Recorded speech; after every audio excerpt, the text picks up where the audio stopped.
Does this time of year get you super excited? It's hard to focus on the baseball part because this time of year is always chaotic in our office, just in general, because we're trying to get everything buttoned up on our side of things. So, you try to catch a game if you can, but it's hard to focus on baseball yet. Usually whenever March hits, mid-March, I should say, is whenever we really start getting a chance to get excited about baseball. So as the general manager of the Wichita Wind Surge, baseball is a minor part of the whole. Well, I mean, at the end of the day, baseball is the reason that I have a job, and it's the reason that we're here. But I have zero control over the baseball product on the field. My job is to make sure that, one, we are an economically sound organization and that we run the business right. But ultimately, our core goal is to create a fan experience that they want to come back for. I always tell everybody that we are in the memory making business. We're not in the baseball business. And so that's the only way that we stay viable is if we can create future fans, their kids, and that grow up wanting to go to games and beg their parents to go to games. And then also whenever they become parents, want to take their kids to games because they have such fond memories of going to the ballpark. So I have fond memories of going to a ballpark that was in the same footprint of where Equity Bank Park is today. Mm-hmm. It didn't look nearly as beautiful, but it was still fun. My dad was not someone who loved sports, but when he would take me to, first of all, a minor league baseball game is accessible, right? It's accessible for anybody, and I really mean that. It doesn't matter what your socioeconomic status is. It is accessible, and there's a lot to do, and there just happens to be a game, and it's maybe the most beautiful game you'll ever see. Absolutely. Because it's so bright and you hear the sounds and the music and all of that goes to it. But the park that I used to go to when I was a 10-year-old kid was kind of like that movie Bull Durham. You have to have seen Bull Durham. It's one of my favorite movies. It has to be one of your favorite movies. And so it's a different experience today. When people go to Equity Bank Park, you are kind of walking into, no matter which direction you come in, from the south or from the west or from the north, you really are walking into a beautiful element that you're like, wow, what's going on here? Absolutely. Did you always? You've been in baseball almost your entire life. Since I was 3 years old. That's your entire life. How much difference does the experience of the park matter? Well, truthfully, I think back, I grew up in the Dallas, Texas area, and I grew up in a time where the Texas Rangers weren't very good. And we used to go to games frequently because you could get tickets for $10. And my dad was a high school football and baseball coach, so he had summers off, and he needed something to take me and my brothers to do so that we wouldn't destroy our house. And we would go to the ballpark in Arlington. And the funny thing is I don't remember anything at all from the games themselves. I remember the first thing I always wanted was the old lemon chills that were hard as a rock that they would give you a plastic spoon to try to dig out of. It wasn't the wooden one? Do you remember the wooden spoon? I do remember those. That actually makes my teeth hurt to even think about it. I remember eating ice cream out of the little hats. I remember they had a wiffle ball field in center field behind the batter's eye that you could go and hit wiffle ball home runs. I remember, getting player autographs, and I remember trying to catch foul balls. I don't really remember anything from the actual game itself. So when you look at it from the lens of a kid, the baseball is not what they really are there for. They're there to be out of the house. They're there to be with their family. They're there to just be a kid and enjoy, the environment of the game. And so if we can step back and always remember that piece of it all and what the ultimate mission is, then we can continue to develop an environment where kids can come to the ballpark, families can bring their kids and have fun and feel like it's a safe environment to do it in, and a family-friendly environment is always key. I'd look at it now as a dad, what would my kids want to do when they go to the ballpark? They want to roll down the hill and jump on the bouncy houses and go down the inflatable slides. They couldn't care less about the baseball element. They love the fireworks. They love to get the giveaways. They love seeing the characters and the mascots and the goofy on-field games that we do. That's the first thing my 4-year-old says to me every time is, "Did you see those guys in the big balls bang into each other?" Yeah, I saw it, buddy. So those are the things that, we have to keep in mind, the baseball fans that are, fans of the game of baseball, they're coming to the games, and we know that, and we appreciate those folks because obviously baseball again is the reason that I have a job. It's the reason that we're all here. But at the same time, not everybody to their core is a hardcore baseball fan. And so how do we develop people into fans? It's first getting them to the ballpark by providing an experience that they can't get by going to another ballpark or going to a big league game. And I think Major League Baseball has done a good job of adopting some of the things that minor league baseball does well. But the one thing that we will always have that Major League Baseball doesn't is we will always have the affordability. Not many places in the country can you get into a game for $7, and we try to develop menus that make sense for families to keep things affordable. Our dugout menu offers a $4 hot dog, a $3.50 popcorn, a $4 soda. When you think about a $7 ticket into the game, you can bring a family of four for $28, and there's not a lot of family entertainment, in most areas where you can even get below 50. And so we like to think that if we can get you to one game, that we can get you back to a second or a third or a fourth.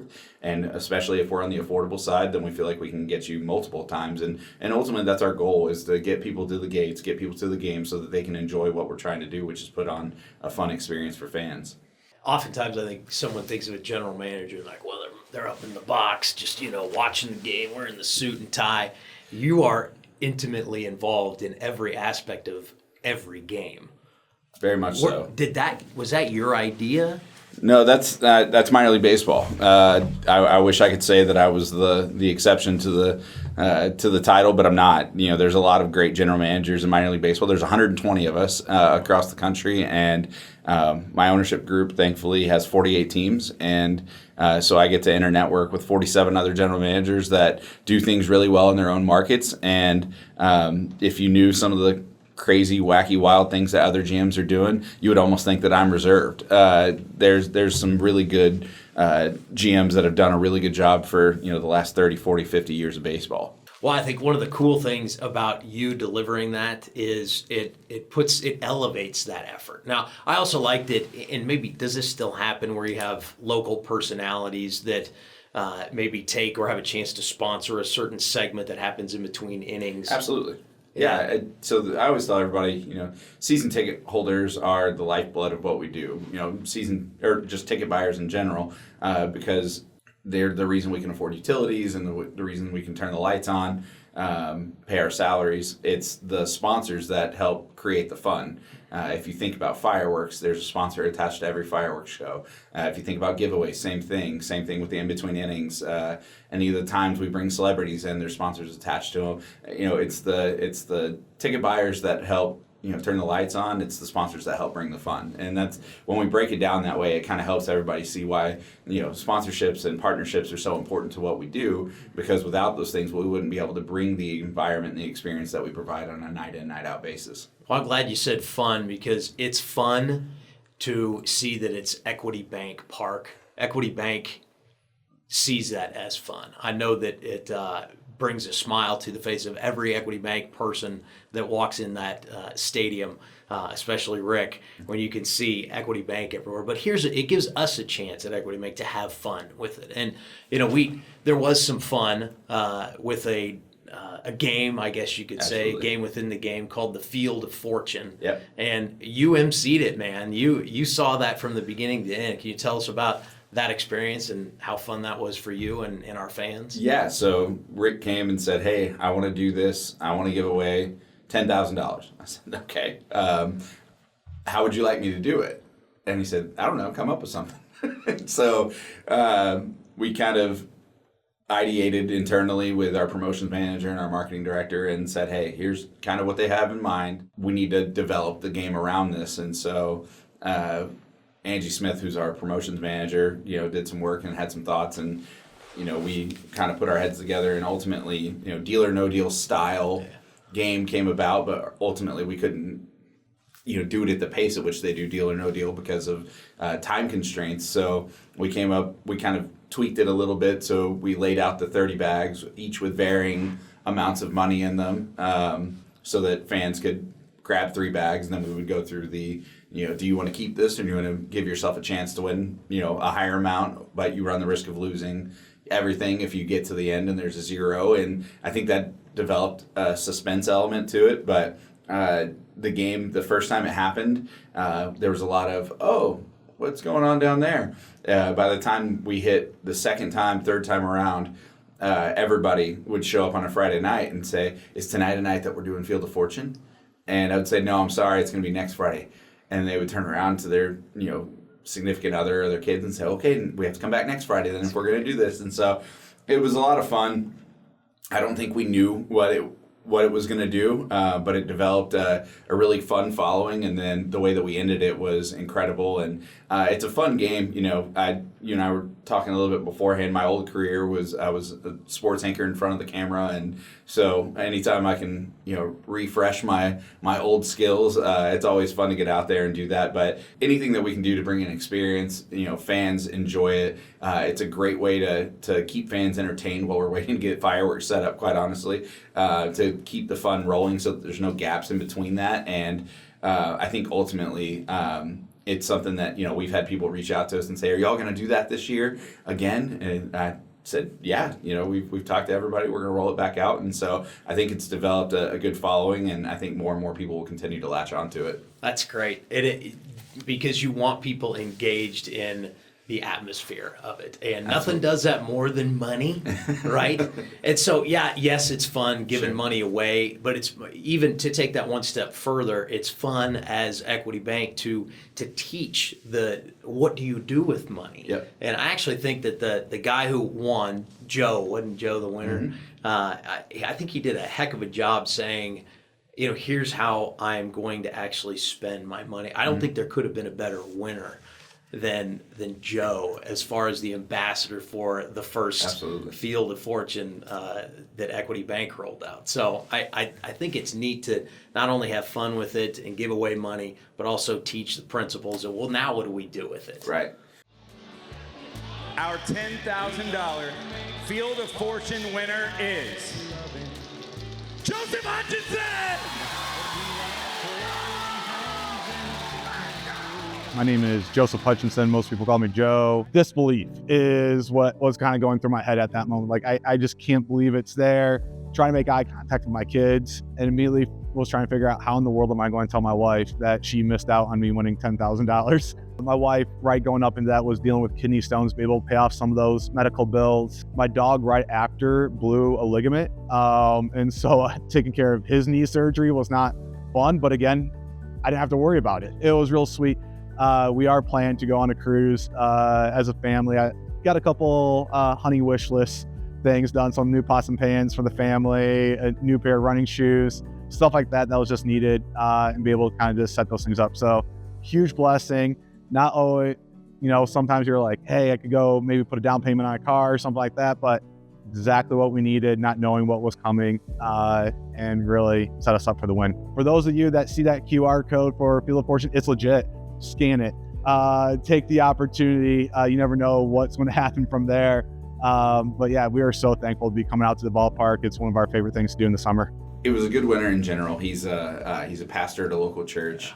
Him and his family had moved here from Houston and a couple years ago, and he's a great ambassador for the Wind Surge in general. We didn't know that before. He was a guy that we saw around the park often with his kids. That money was actually there and available so that they didn't have to stress about how are they going to take care of those things. And then he said that his family was long overdue a vacation, and so they were going to utilize that for, I believe, a cruise is what he told me they were going to go do. And ultimately, he was just so thankful and felt so grateful for the whole experience. And between Field of Fortune and the experience itself, I think we've definitely developed a lifelong fan, which is great because ultimately that's what our goal is, and Field of Fortune helps support that effort.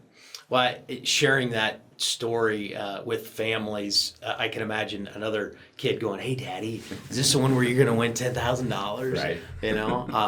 So the other thing about bringing the kids to the park, there's lots of other things to do, but eventually they do look around and go, what's happening? Mm-hmm. Oh, okay, a baseball game. And I remember, back then, I don't know, I think you still would have this experience. It was an old card, oversized card, and that's how you scored the game, and you could Absolutely. actually be taught how to score the game. I don't know if we do. It's probably now on your device. I'm sure there's a place where We still have fans who want to manually score the game, so we still provide manual scorecards at our guest services window, so that if there is folks that want to do that, we still provide that. that's cool. I'm glad you do that. That's really neat. But I mean, that's another thing that a parent can have that experience with their kid, because you actually get to teach along the way, and it's great to have fun. And it's more important to have fun and learn at the same time.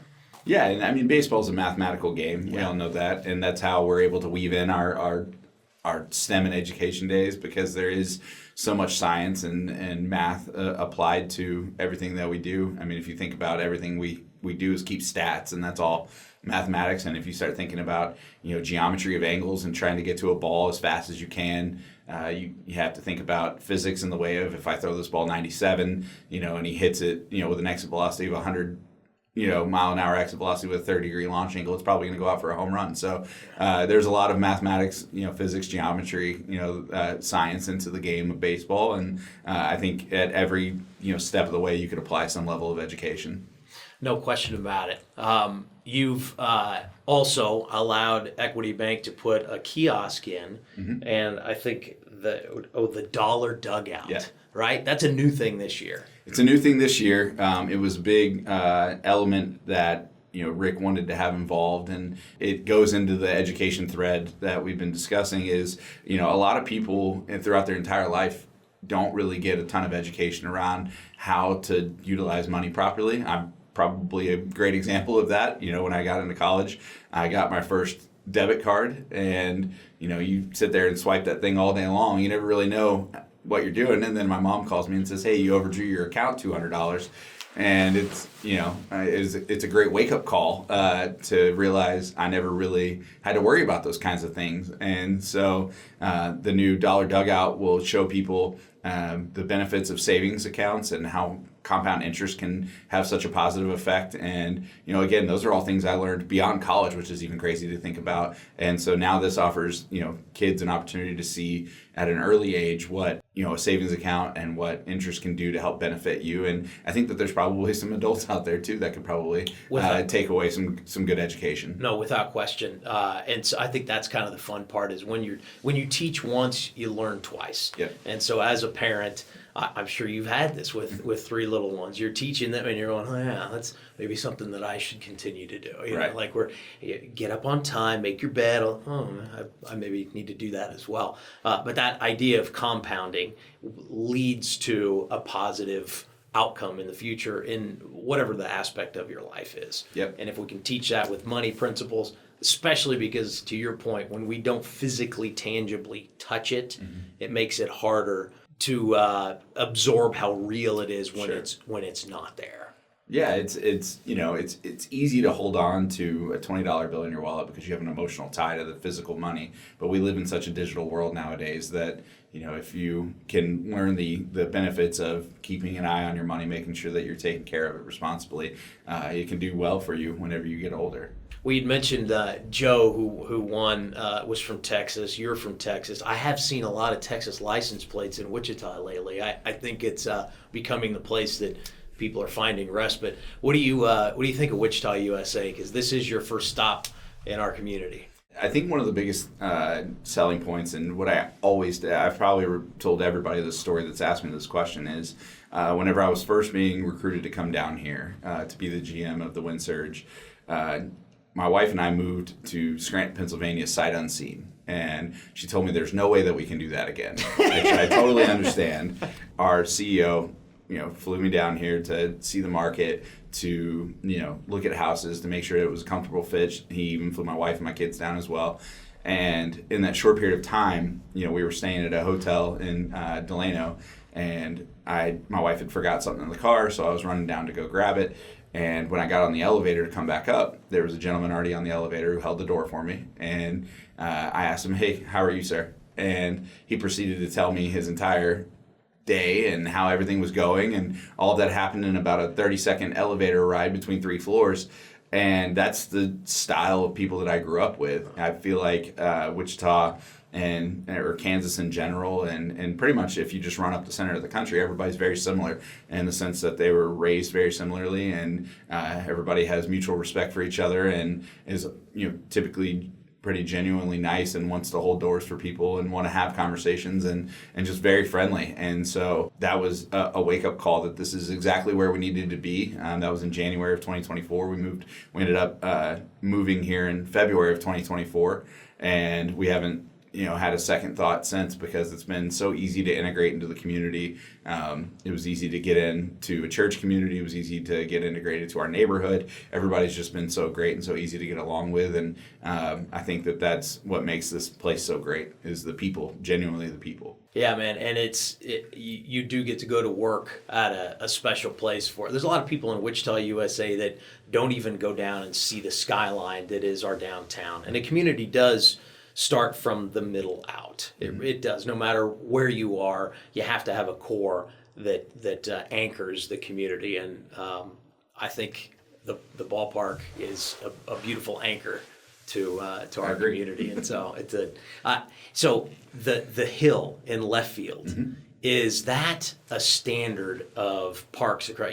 There's 120 GMs just like you. I didn't realize there were that many. That's incredible. I have a second question on that, but is that a unique feature in a ballpark? It's pretty standard nowadays at almost all minor league stadiums. If you think about the spring training experience, where people want to go and lay a blanket out and just let their kids run crazy, and we encourage it. Truthfully, that's why our kid zone is near the berm. That's why we have music out there. That's why we have entertainment out there. It's because we know that's where families want to bring, because I have a 4-year-old, a 2-year-old, and a 4-month-old. My 4-year-old and 2-year-old are not going to sit in a chair and watch a game for 3 hours. It's just not going to happen. They want to run around. They want to roll in the grass. They want to play the games. They want to jump around. They want to do the stuff that little kids want to do. And I think that just only invites more families to come out to the ballpark. And ultimately, again, that's how we build our fan bases. It's through families. I love baseball fans. I love an individual who wants to spend their hard-earned money at our ballpark, but ultimately we grow and we develop fans by bringing families in, and that area just offers a affordable way to bring families into the ballpark. But even if you're the most well-off person, kids are all the same. They're not going to sit still. They're going to run around and be crazy. So even if you can afford a $20 ticket, behind the dugout or behind home plate, you probably still don't want to sit there. So we want to make sure that we offer that opportunity for people to come out and let their kids just be kids. And ultimately, that's what that area of the ballpark is intended for. I think it's unique that you have 120 GMs like you across the country. Do you get to get that kind of excellence all in one room, or at least have a group of you that chat? Is there, I call it a study group, but a group of like-minded folks that are working towards a positive goal like you are with the Wichita Wind Surge? Do you have that kind of a group across the country that you connect with? Absolutely. I have 119 of my peers at my fingertips and can make a call or shoot an email. And minor league baseball is a special community. It's I always say that you have to have a screw slightly loose to work in the industry that we work in, and only because it's long days during the summertime. It's a lot of hours. We don't have huge staffs. We have 26 full-time members of our front office staff. That means that we are the grounds crew, we are the stadium operations team, we're the marketing team, we're the ticket team, we're the sponsorship team, we're everything. And so it's not the easiest career in the world.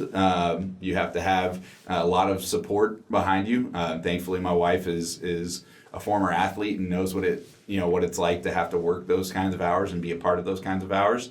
So she understands, and she brings my kids up to the ballpark so that they can see Dad during the summertime, and I'm home as often as I can. But it takes a special group of people, not just in our office, but across the country, to be able to run and operate the clubs that we run. And so to have 119 of my peers available to share ideas and to do best practice discussions and to come up with ideas of, if we do have a sponsor who comes to us and says, hey, we really want to do something with you guys, but we don't really know where to start.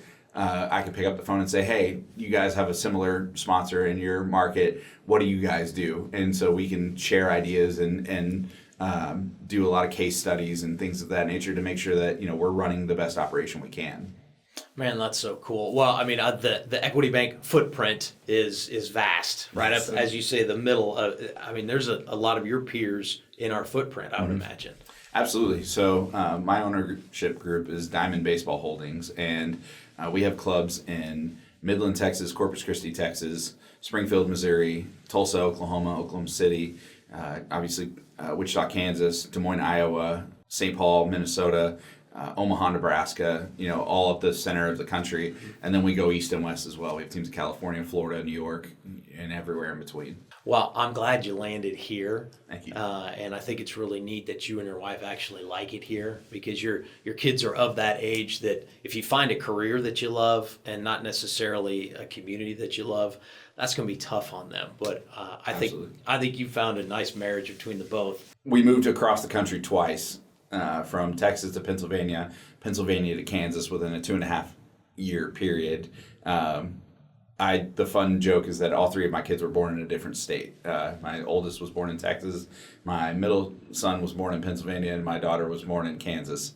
And so that'll be a fun story for them all to share when they get older, I hope. But ultimately, I was the son of a high school football coach. We moved around. I went to a different elementary school all 5 years. That's just the life of a coach, the life of in athletics. And, my wife and I agreed that whenever we were leaving Scranton, Pennsylvania, that wherever we landed, it needed to be somewhere that we intended to be for a long time, because we didn't want to provide that same experience for our kids. We wanted to make sure that they had a steady upbringing in a single market. And so the idea is that we'll be here for the next 30 years when I retire, and we're hopeful that it'll be that way, and the membership group wants to keep me around and that the market wants to keep me around, but ultimately, the goal is to be here as long as everybody will have us. Well, we love the partnership, Matt. And so thanks for making it tons of fun, because it is a ton of fun to be a part of at some part of baseball. Oh, for sure. And so thanks for bringing us into your world. And we'll see you at Equity Bank Park. When is opening day for the Wind Surge? Yeah, opening day is April 2nd. It's a Thursday. And we did that on purpose. It's the weekend of Easter, so we moved our series up. We slid it forward a day so that we're Thursday through Saturday. We open against Northwest Arkansas, which is the AA affiliate of the Kansas City Royals. So for the baseball truists out there that want to follow That's a rivalry. Their home state team, it's a good rivalry, and we look forward to kicking the doors open back again so everybody can come out. We're shooting 17 fireworks shows this year. We have 25 giveaways. We've secured 2 celebrity appearances. We've got a party on June 6th that'll involve a pregame band. We've got all sorts of wacky, wild things that we're working on for in-game experience. This year will be leveled up from anything that people have seen in years past. This is going to be the biggest year in our organization's short history, and we're really excited. We've been putting a lot of work in this offseason, and we really hope that fans will come to the ballpark and so that they can see the payoff of all the efforts that our entire team's been putting into it. Excellent. Congratulations. Thank you. We look forward to it. Matt Hamilton, the general manager of the Wichita Wind Surge. Thanks for joining us on Who Builds Equity. Thank you for having me.